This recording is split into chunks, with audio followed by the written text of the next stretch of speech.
Aleluia. Graças a Deus, Senhor. Que nós vamos adorar a Deus em espírito e verdade. Que nós vamos entregar o nosso melhor ao Senhor. Que nós vamos render graças e benzer ao seu nome, porque Ele é o único e verdadeiro Deus. É por isso que nós estamos aqui reunidos, para adorar e glorificar o Senhor, para entregar o nosso melhor. Que nós vamos entregar as nossas vidas no altar do Senhor, o nosso louvor, a nossa adoração, porque Tu és digno, Senhor, maravilhoso, Tu és único e poderoso, meu Pai. Sabemos que o Senhor está aqui, ó Deus, neste momento, Senhor, nos fortalecendo, ó Pai, nos purificando, ó Deus. Que o Senhor venha nos usar, ó Deus, conforme a Tua vontade, Deus. E que o Senhor venha receber, ó Deus, os nossos louvores, a nossa adoração, ó Pai, no Teu altar, ó Deus. Queremos Te adorar, ó Deus, em todo o tempo, em espírito e verdade, Deus. Queremos render as nossas vidas, ó Deus, em todo o tempo, em todo instante, no Teu altar, ó Pai. Que o Senhor venha renovar, ó Deus, vidas, ó Deus. Que o Senhor venha restaurar pessoas, ó Pai. Em nome de Jesus, ó Deus, é por isso que nós estamos aqui, para Te adorar e glorificar e exaltar o Teu nome. Aleluia.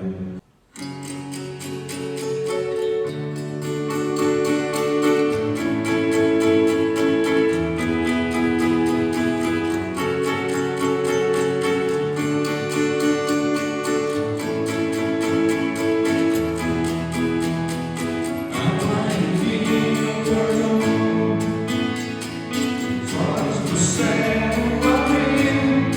Não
Te agradecemos, ó Deus, pela Tua presença, pela presença do Teu Espírito Santo em nossas vidas e corações, ó Deus. É por isso que nós queremos, ó Pai, nos aprofundar, ó Deus, no Teu amor, na Tua graça, na Tua santa misericórdia, ó Pai.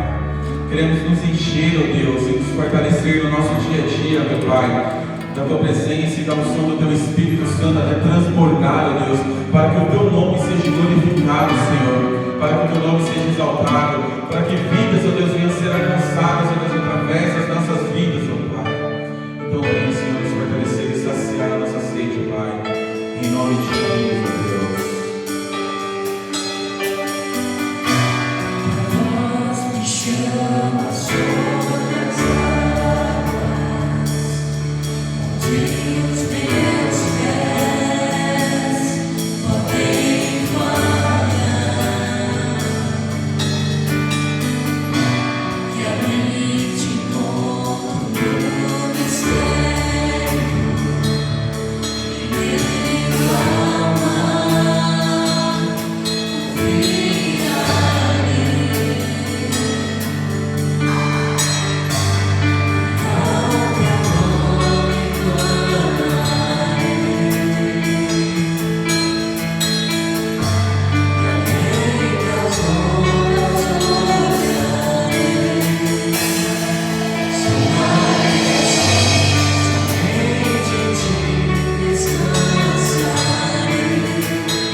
A graça e a paz do Senhor Jesus, mais uma vez aqui para compartilhar uma palavra com os irmãos, que ela possa chegar até o teu coração, uma palavra de conforto, uma palavra de alimento, uma palavra que venha te fortalecer.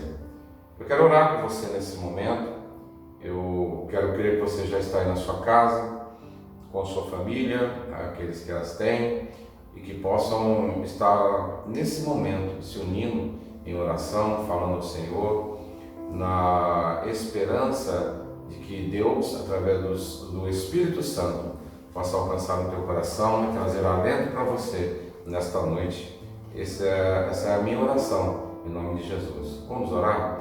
Pai, eu te peço, em nome de Jesus, que o Senhor possa chegar no coração de cada um, em cada lar, em cada local, Senhor, e que o teu Espírito Santo venha ministrar no coração de cada uma das tuas ovelhas, ó Jesus, nesses períodos em que estamos separados fisicamente, mas unidos pela ação do teu Santo Espírito.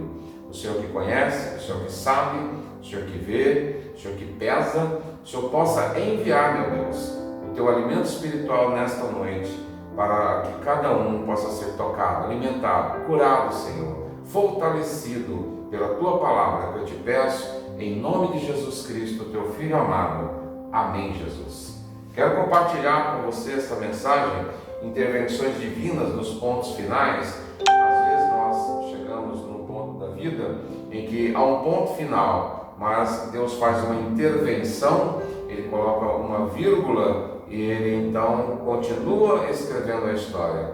Esse é o foco da minha mensagem desta noite, intervenções divinas nos pontos finais da nossa vida. Quero que você seja tocado por essa palavra. Quero que você seja palavra, em nome de Jesus. Amém, meus irmãos? Às vezes nós chegamos em situações da vida e nós não temos mais o que fazer. São os pontos finais. Parece que a sentença de morte foi decretada. Acabou, é um ponto final, não tem mais o que fazer.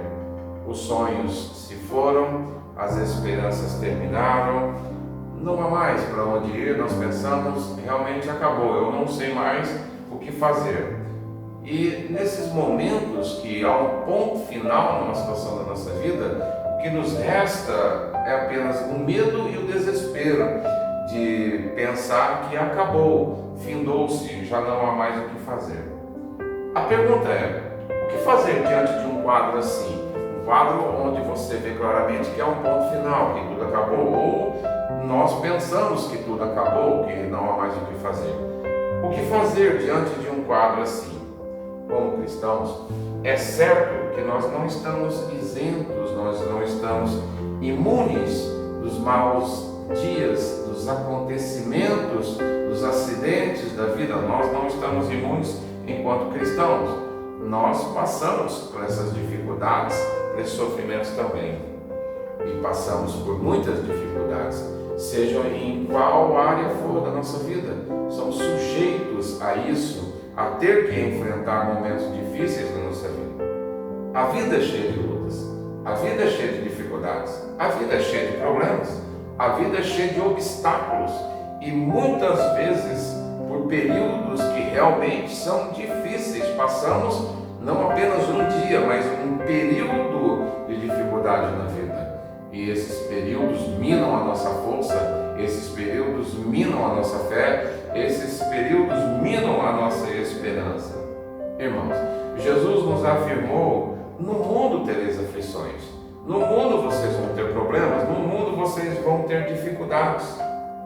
Mas também se faz necessário saber que isso é por demais importante que você saiba, e eu quero dizer isso para você, que não importa a quantidade, que não importa o tamanho das lutas, que não importa o tamanho dos problemas, como igreja, como povo de Deus, nós temos a sentença da vitória decretada por Jesus, o bom pastor.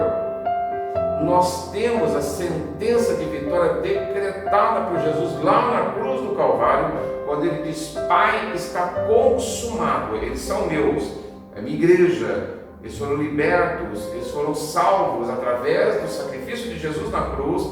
Foi decretada a sentença da nossa vitória, inclusive sobre a morte. Mateus, no capítulo 16, no verso 18, leia comigo o texto. Pois também eu te digo que tu és Pedro, e sobre esta pedra edificarei a minha igreja, e as portas do inferno não prevalecerão contra ela. Isso foi uma afirmação do nosso Jesus. Isso foi uma afirmação do nosso Salvador. Como igreja de Jesus, nós temos um Senhor e Deus que cuida, que defende, que alimenta, que protege. Nós somos a sua igreja e Ele zela pelo cuidado, pela proteção dessa igreja. É bem verdade que às vezes as lutas se intensificam, as lutas aumentam, e então nós começamos a perder as forças por conta da continuidade do problema e das dificuldades. Nós vamos nos enfraquecendo e isso é natural que ocorra. Mas o que fazer então quando nós estamos enfrentando os dias difíceis e as forças começam a minguar e muitos até pensam em desistir? O que fazer? Lembrar que somos a igreja de Jesus. E a igreja de Jesus, ela não é derrotada. A igreja de Jesus, ela não é vencida. A igreja de Jesus, ela é vitoriosa. E a igreja de Jesus somos nós. Somos eu e somos você. Você não pode perder esse foco. Ele nos alimenta. É Ele que nos alimenta. É Ele que nos fortalece. É Ele que nos põe de pé para continuarmos a nossa jornada nesse mundo. Lembrar quem somos não significa lembrar o que temos, mas lembrar o que somos e quem somos como a igreja do Senhor. É isso que faz toda a diferença nos momentos difíceis da vida. Lá no livro do profeta Isaías, eu quero que você leia comigo, ele nos diz, Isaías 40, 28. Será que você não sabe?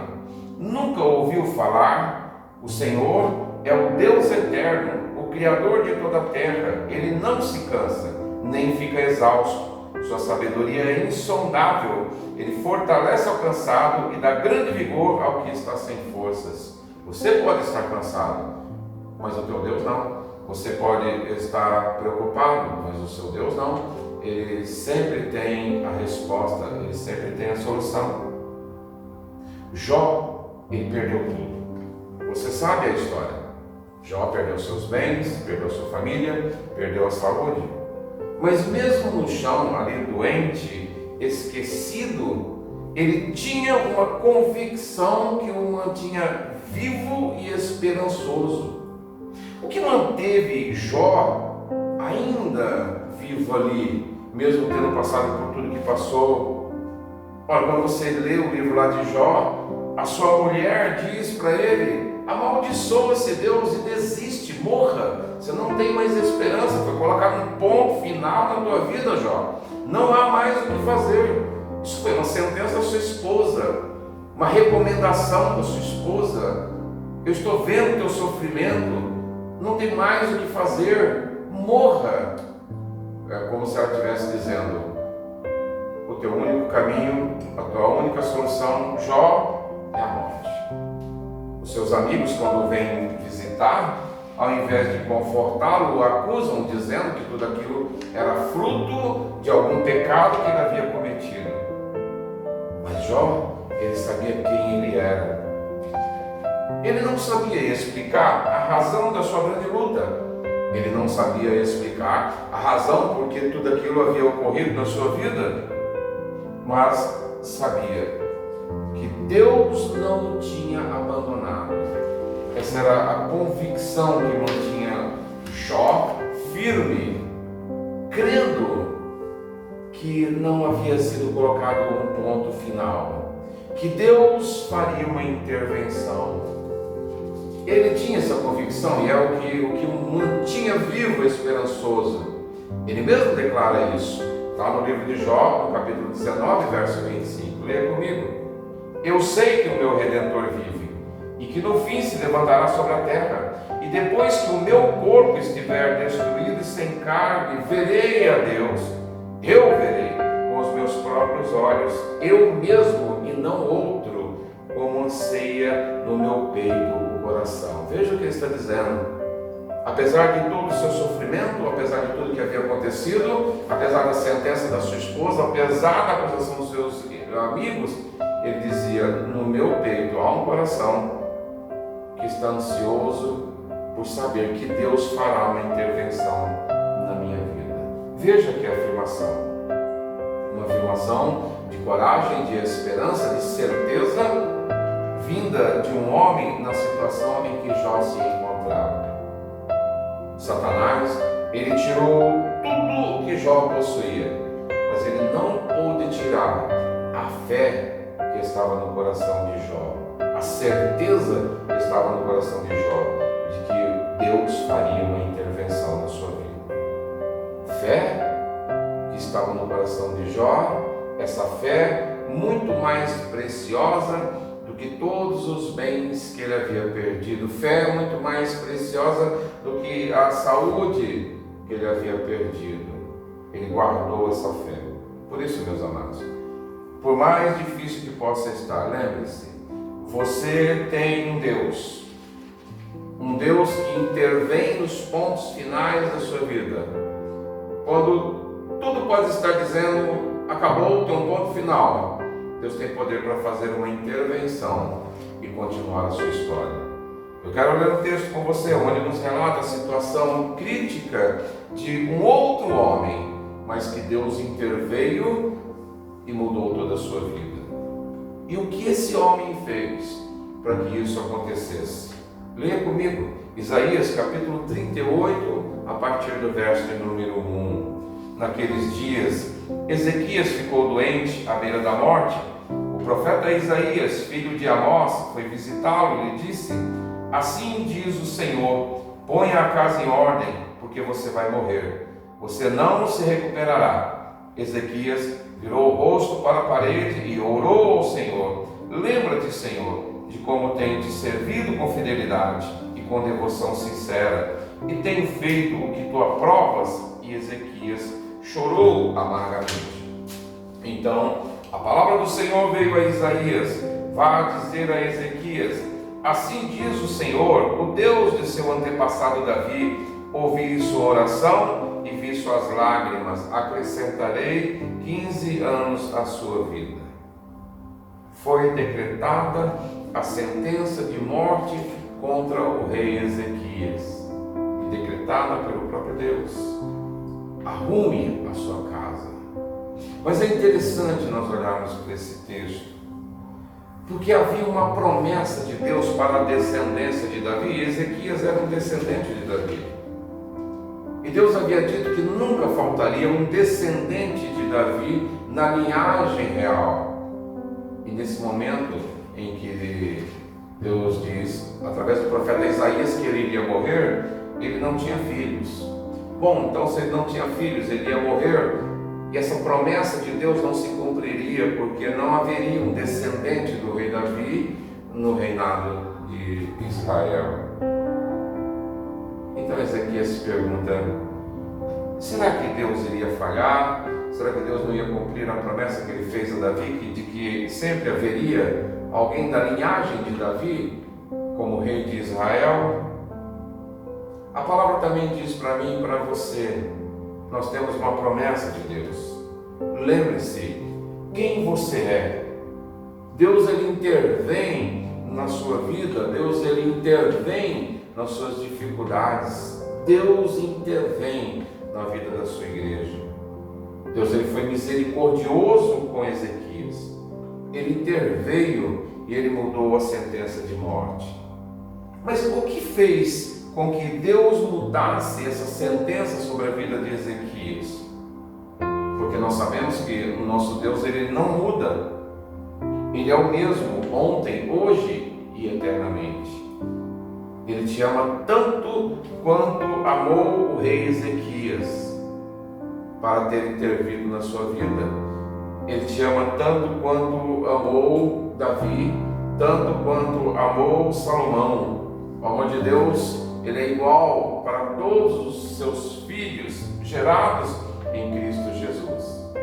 Ora, então, se as ações do rei Ezequias moveram o coração de Deus a ponto de Deus mudar essa sentença de morte, certamente o fará também com você. Você é dele. Você é a igreja do Senhor. Você é o povo de Deus. Mas a palavra de Deus nos diz que ele é imparcial e age da mesma forma, com a mesma justiça, com todos igualmente. Ele não faz acepção de pessoas.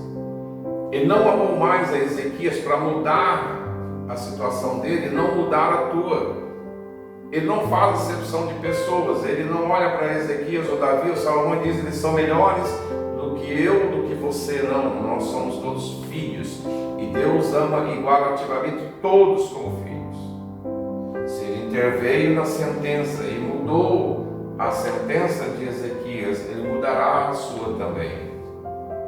Mas o que Ezequias fez de especial que nós podemos então aprender para que possamos ser socorridos quando vier os dias maus, quando vier as lutas, quando vier aquele ponto final, quando nós pensarmos, veio o ponto final, terminou, o que é que nós podemos fazer para que Deus intervenha então em uma situação que chegou esse ponto final?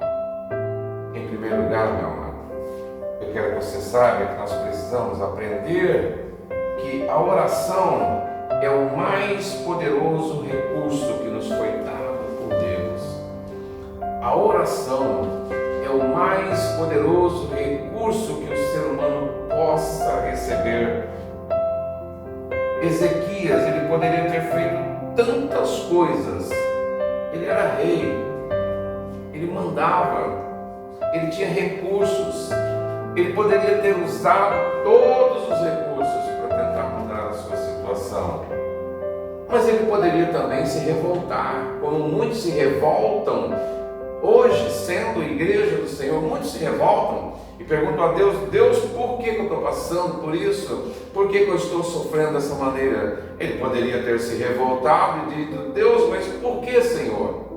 O que foi que eu fiz? Ele poderia ter desistido. Ele poderia ter dito: tudo bem, não vou lutar mais. Realmente é o ponto final da minha vida, não há mais motivos. Ele poderia ter se conformado com a sua situação e não feito absolutamente nada. Ele poderia ter entrado num estado de depressão e simplesmente não ter feito absolutamente nada, se conformado com o ponto final da sua vida, se conformado com a sentença. Ele poderia ter feito tudo isso. Mas Ezequias optou por orar. Parece que não é nada especial, que você não saiba. Orou, simplesmente orou. Ele não fez nada de especial. Eu oro, você ora. Mas Ezequias orou de uma forma que mudou a sentença, a ponto de Deus intervir na sua vida. Então, não foi uma simples oração. Ezequias orou e Deus interveio. Veja o que diz o verso 1. Naqueles dias Ezequias ficou doente, à beira da morte. O profeta Isaías, filho de Amós, foi visitá-lo e disse: assim diz o Senhor, põe a casa em ordem, porque você vai morrer, você não se recuperará. Ezequias virou o rosto para a parede e orou ao Senhor. Não fez nada de especial. O texto diz que ele orou, mas nós não temos todo o conteúdo da sua oração. Ele orou e isso parece óbvio o fato dele ter orado. A sentença do ponto final veio justamente pela boca de um profeta de Deus. Mas o fato é que ele não se deu por vencido. Certamente ele conhecia o poder da oração que nós não conhecemos. Ezequias sabia que a sua oração poderia mudar. Ezequias sabia do poder da oração, porque certamente, como rei, ele tinha uma vida de oração. Ele praticava a oração.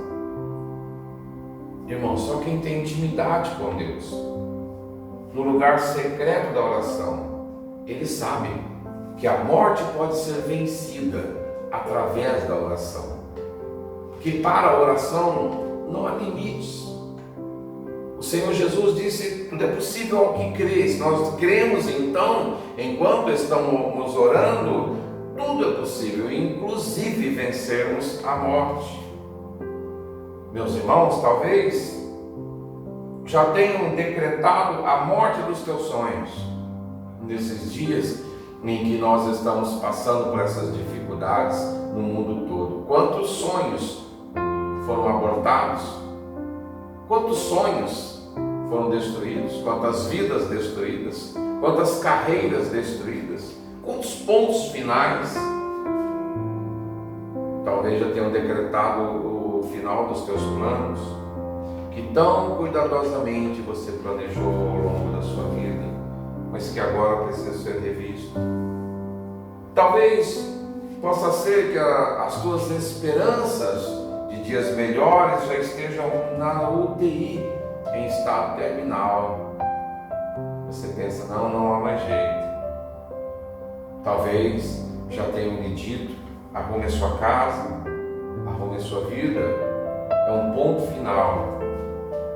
Mas eu quero lhe dizer que a oração ela tem poder para fazer com que Deus intervenha no ponto final da sua vida e anule até a sentença de morte, porque a oração tem poder para isso.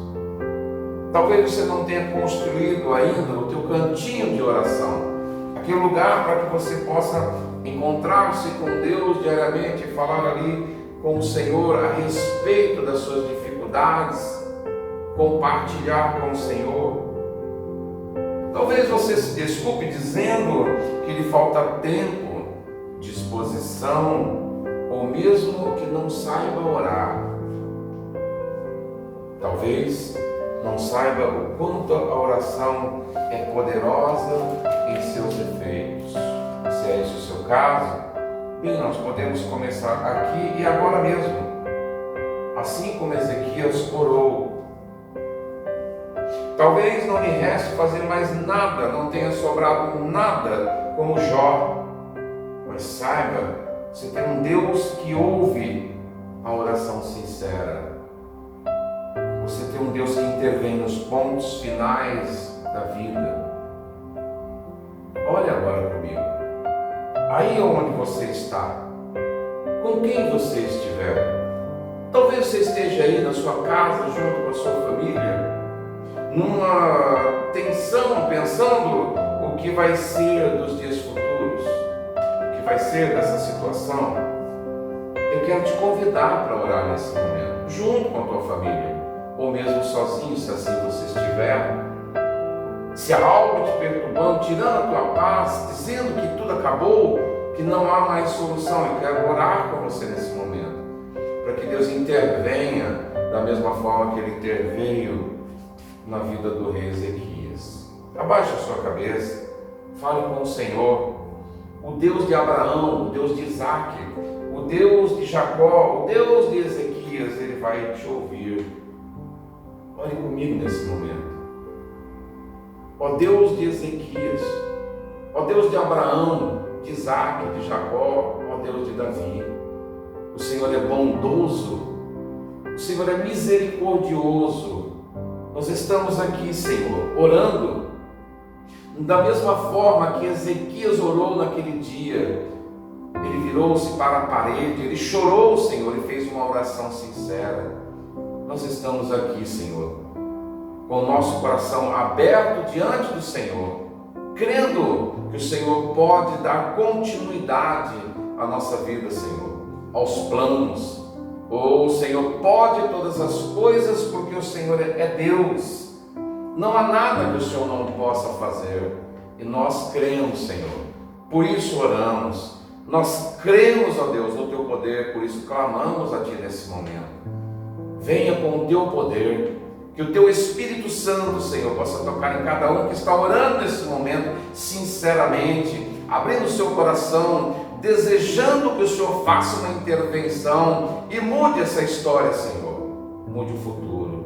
Meu Deus e meu Pai, em nome de Jesus, o Teu Filho amado, crendo que assim o Senhor o fará, nós clamamos ao Senhor e Te agradecemos. Aleluia. Amém. O que mais Ezequias fez de especial que nós podemos pôr em prática nos dias maus da nossa vida? Em segundo lugar, ele construiu uma história de vida que concorda com Deus. Ele construiu uma história de vida que concordava com Deus. Nós podemos também fazer isso. Verso 3, veja o que ele diz: lembra-te, Senhor, de como tenho te servido com fidelidade e com devoção sincera, e tenho feito o que tu aprovas. E Ezequias chorou amargamente. Ezequias construiu uma história de vida que ele pudesse apresentar diante de Deus. Uma história de vida que concordava com os valores divinos. Veja o contexto anterior desses acontecimentos.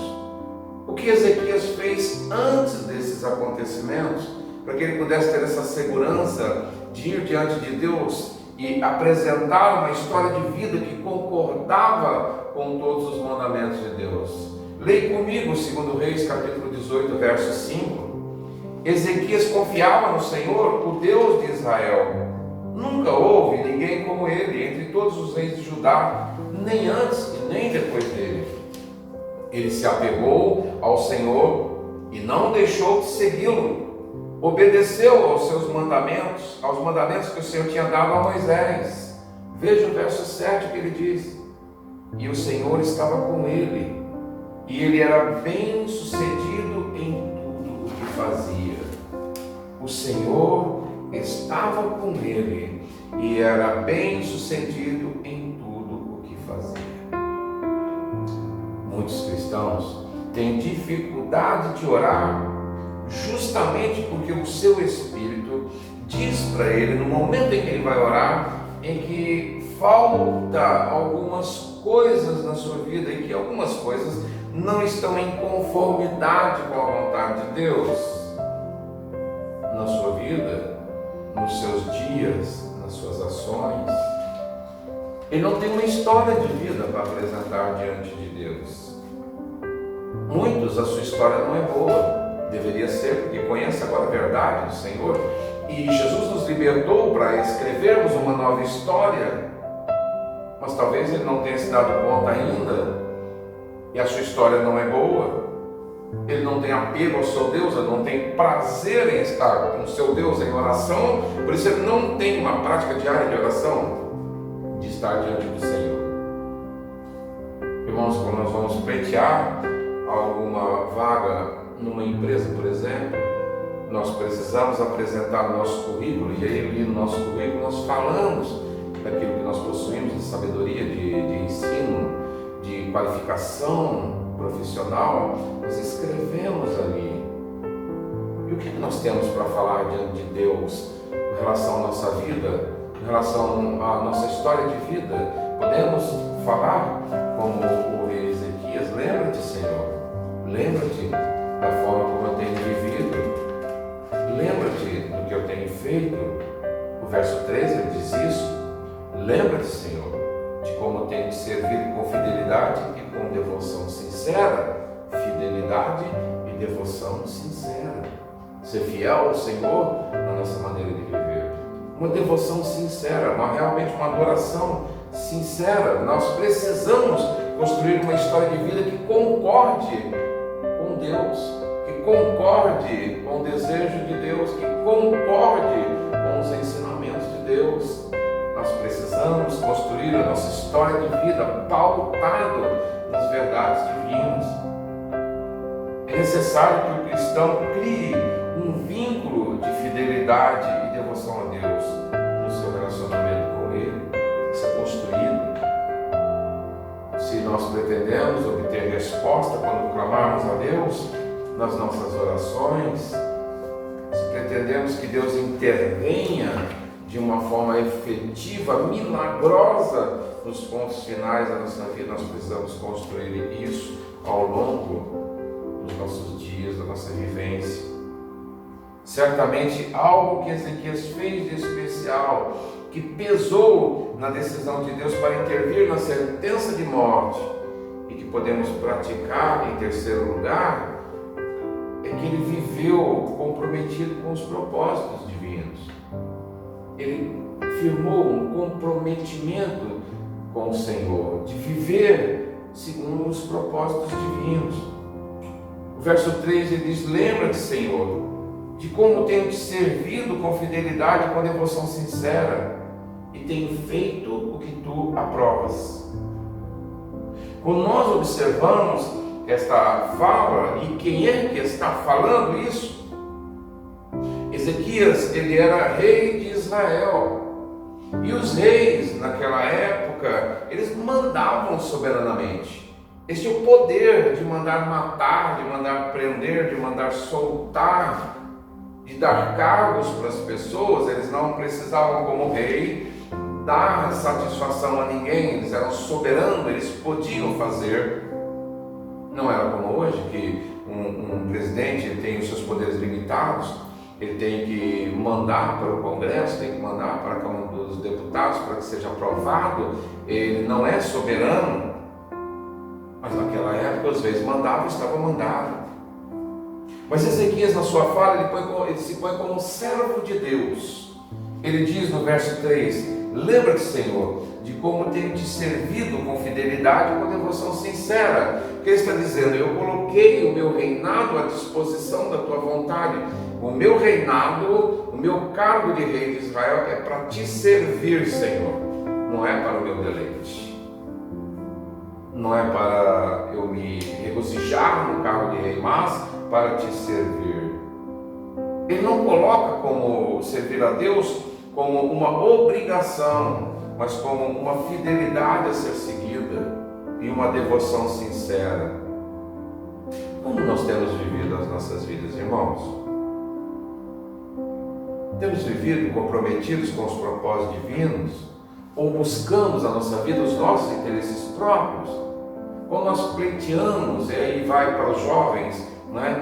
Quando você pensa em fazer uma faculdade, você está pensando em unir essa faculdade aos propósitos divinos, ou você está pensando que através dessa faculdade você vai se tornar um profissional nessa área, e isso vai suprir as suas necessidades como pessoa lá na frente, vai te dar uma casa melhor, vai te dar um carro melhor, você vai poder ganhar melhor fazendo uma faculdade? Ou você olha para os propósitos divinos e se compromete a fazer essa faculdade para servir a Deus na profissão que você deseja servir? Como nós vivemos?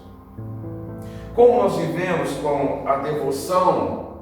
Vivemos realmente com devoção sincera a Deus? Ou nós estamos vivendo simplesmente como religiosos? Eu vejo as pessoas dizerem como faz falta, né, nos reunirmos como igreja do Senhor, como faz falta não ter os cultos aos domingos. Mas o que é que significava para nós ter os cultos aos domingos? Que avaliação nós fazemos sobre os nossos cultos aos domingos, às quintas-feiras? Temos sido fiéis em todas as áreas da nossa vida? Ou tem alguma área da nossa vida que tem algum deslize ainda que não dá para apresentá-la diante do Senhor? São questões que vivemos todos os dias e que precisam ser analisadas. Nós temos um Deus.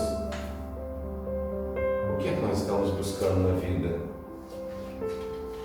Tem a ver com os propósitos divinos, a maneira como nós vivemos todos os dias, nossos propósitos, tem a ver com o Senhor? Os nossos planos, os nossos desejos têm a ver com o Senhor? Ezequias, como rei, podia tomar decisões sobre tudo, inclusive sobre a adoração a Deus. Outros reis que vieram antes e depois dele cortaram a adoração a Deus, começavam a adorar ídolos. Ezequias poderia ter feito isso também, mas ele escolheu servir a Deus com devoção e sinceridade às suas palavras. Ele se coloca à disposição dos propósitos divinos. O texto diz bem claro: eu tenho feito o que tu aprovas. As ações eram colocadas diante de Deus, eram apresentadas diante de Deus para que houvesse o feito que tu aprovas. Ele submetia as suas ações diárias à aprovação de Deus. Deus intervém nos pontos finais da nossa vida, quando vivemos para os propósitos divinos. Nada pode barrar. Estamos vivendo segundo a concordância divina. Eu quero encerrar lendo um texto bem conhecido, mas que nós negligenciamos tanto na nossa vida diária. Eu quero dizer para você que se você colocar em prática esse texto que eu vou ler agora, se você zelar pelo seu cumprimento com toda sinceridade, com toda devoção, a sua vida nunca mais será a mesma. E principalmente nos dias atuais em que a Igreja de Jesus está passando por dias difíceis. Coloque em prática, viva com sinceridade e devoção. Eu quero ler com você. Mateus capítulo 6, verso 33. Portanto, ponham em primeiro lugar na sua vida o reino de Deus e aquilo que Deus quer, e Ele lhes dará todas essas coisas. Por isso, não fiquem preocupados com o dia de amanhã, pois o dia de amanhã trará as suas próprias preocupações. Para cada dia bastam as suas próprias dificuldades. Busque fazer como Ezequias: eu tenho feito aquilo que tu aprovas. Coloque o reino de Deus em primeiro lugar. Coloque as necessidades do reino de Deus em primeiro lugar, para que você cumpra isso na sua vida, e todas as outras coisas lhe serão acrescentadas automaticamente pelo Senhor. Eu peço que o nosso Deus intervenha nos pontos finais da sua vida nesta noite. Deus possa fazer uma intervenção divina na sua vida, na sua família, no seu lar, no seu trabalho, no seu coração. Que Ele possa encher-se com toda a esperança vinda do trono de Deus. Quero orar por você. Senhor, obrigado pela Tua palavra. Em nome de Jesus Cristo, Teu Filho amado, eu quero pedir, Senhor, que o Senhor intervenha na vida de todos aqueles que nesse momento estão orando juntamente comigo, Senhor. Intervenha, Senhor, aonde se faça necessário. Intervenha na saúde, meu Deus. Intervenha na família. Intervenha, Senhor, no trabalho. Oh, meu Deus. Opere, Senhor, a Tua intervenção divina. Opera o Teu milagre, a transformação, Senhor. Acrescenta dias e dias de vidas, ó Deus. Dai-nos a segurança da Tua palavra, da Tua promessa, que foi nos dada através do Teu Filho amado Jesus Cristo, Rei da Glória. Oh, Senhor, que possamos atravessar esses dias sombrios, sendo conduzidos pela luz do Teu Santo Espírito, para não errarmos o caminho, Senhor. Protege-nos, ó Deus. Oh, Senhor, acampa os Teus anjos ao redor do Teu povo, para proteger e livrar sempre que se fizer necessário. É o que eu te peço, ó Pai, em nome de Jesus Cristo, Teu Filho amado. Amém, Jesus. Que Deus te abençoe.